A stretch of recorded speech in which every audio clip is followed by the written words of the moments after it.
Friends, welcome back to our channel. তো Susmita lifestyle চ্যানেলে তোমাদের অনেক অনেক ওয়েলকাম। তার আগে বলো তোমরা সবাই কেমন আছো? আশা করছি সবাই ভালো আছো, আর আমরাও আছি কিন্তু বেশ ভালো। এখন বাজে ওই বিকেল 5টার মতো। আজকের এই ব্লগটা কিন্তু এখান থেকেই শুরু করছি। আজকের এই ব্লগটা একটুখানি কষ্টের মধ্যেও আছে, একটুখানি আনন্দের মধ্যেও আছে, কেননা আমরা এখানে আরও 3-4 দিনের মতো আছি আর কি। তো এই জন্যই বাঙালি দাদা আর দিদিদের ইনভাইট করেছিলাম যে রাতে ডিনারটা একসাথে অনেক মজা করে কাটাবো।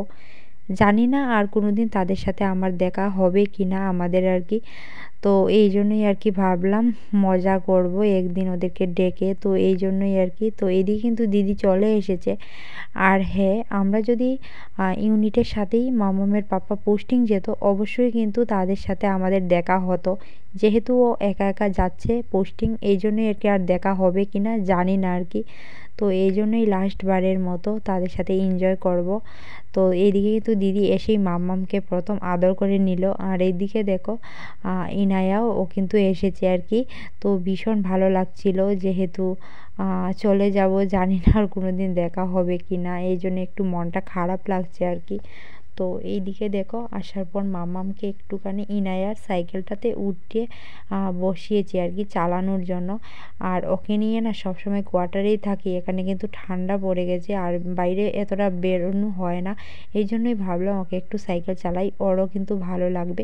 তো মামাম না খুব এনজয় করে কিন্তু সাইকেলটা চলেছে আর কি, একটুকু কান্না করেনি। ওর মুখটা দেখে হয়তো তোমরা বুঝতেই পেরে গেছো আর কি। তারপর দেখো চলে এসেছি আমরা ঘরে। আর এসেই না মাম্মামকে রেখে দিয়েছিলাম একটুখানি ওয়ার্কারের মধ্যে, কেননা ওর নিজের মতো খেলতে থাকবে। আর এইদিকে কিন্তু আমি চা এগুলো বানিয়ে ফেলতে পারবো আর কি, যেহেতু দাদাও কিন্তু চলে এসেছে।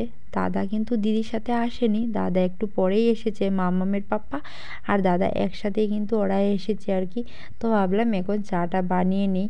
আর মাম্মাম দেখতে পেরেছো চলে গিয়েছিল কিন্তু ওই বাথরুমের সামনে আর কি। যখনই আমি ওকে ওয়ার্কারের মধ্যে রাখি না কেন, ও কিন্তু ঠিক এমনটাই করে, ওয়ার্কারের মধ্যে রাখলেই ও চলে যায় বাথরুমের এখানে আর কি। তো দেখো আমি কিন্তু এদিকে দেখো আমার কিন্তু চা বানানো হচ্ছে, আর গল্পও কিন্তু হচ্ছে ভীষণ পরিমাণে। তোমরা আমার মুখ দেখে বুঝতেই পারছো, হাসছি আর চা বানাচ্ছি আর কি। তো আসার সময় দাদা নিয়ে এসেছিলো এগুলো আর কি। তো আমার আর দিদিটা রয়েছে, আর সবারটা কিন্তু দেওয়া হয়ে গেছে আর কি। আর মামামের দুষ্টুমিটা জাস্ট দেখো, একবার একবার যাচ্ছে ওইদিকে, একবার যাচ্ছে ওদিকে।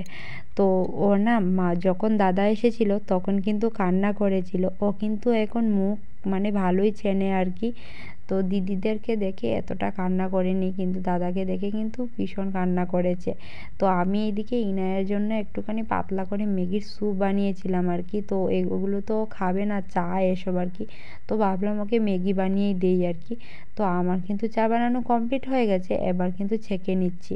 আর এইদিকে আমার ভাতটাও কিন্তু হচ্ছে, আমার কিন্তু সবজি তরকারি এগুলো কিন্তু বানানো হয়ে গেছে আর কি।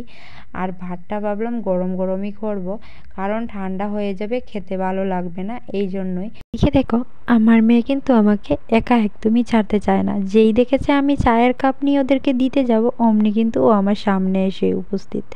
তো এটা আমি জানি সব মায়েরই কিন্তু একই অবস্থা হয়। তো তারপর দেখো চা নিয়ে কিন্তু আমি চলে এসেছি, আর এসেই না দিয়ে দিয়েছি আর কি দাদাদেরকে। তো চা খাওয়া কমপ্লিট হয়ে গেছে, এবার কিন্তু আমরা বসে পড়েছি রাতের ডিনারটা করব। তো আজকে রাতের ডিনারে ছিল ফ্রাইড রাইস করেছি, শস্য দিয়ে কাতলা মাছ রান্না করেছি, আর করেছিলাম চানার ডাল।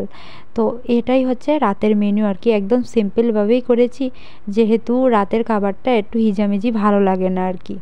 তো আমাদের রাতে ডিনার করা কমপ্লিট হয়ে গেছে, এবার কিন্তু ওরা চলে যাবে। তো আমাদেরকে কিন্তু ভাই ভাই করে দিচ্ছে, তো ভাবলাম একটুখানি ভিডিও করে নিই, তো একটা স্মৃতি হিসাবে থেকে যাবে, তাই না? ওরা যখন যাচ্ছিল না ভীষণ পরিমাণে খারাপ লাগছিল, জানি না আর কোনো দিন তাদের সাথে দেখা হবে কি না। ভিডিওতে কিন্তু আমি বারবার বলছি কোনো দিন দেখা হবে কি না জানি না, এতটা মানে মিশে গিয়েছিলাম আর কি ওদের সাথে।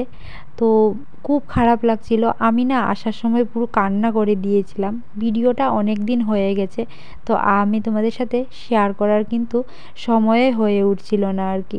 তো ভাবলাম একটু টাইম করে তারপরে তোমাদের সাথে এক এক করে ভিডিও আপলোড করব। তো তারপর দেখো আমার মাম্মাম শুনেও কিন্তু তাদেরকে আর কি বাই করে দিচ্ছে আর কি। তো দেখো মাম্মাম কতটা খুশি হয়েছে, মানে বাই বাই করছে, কিন্তু ও এখন সব কিছুই বুঝে, মানে যদি বলি মাম্মাম বাই করে দাও, তাহলে কিন্তু ও বাই বাই করে দেয়। আজকের এই ভিডিওটি এই পর্যন্তই। তো তোমাদের ভিডিওটি কেমন লেগেছে অবশ্যই কিন্তু কমেন্ট করে জানাবে, আর আমার চ্যানেলটিকে সাবস্ক্রাইব করে দিবে। আর ততক্ষণ তোমরা সবাই ভালো থেকো, সুস্থ থেকো, আর সবাইকে tata, good night, love you all.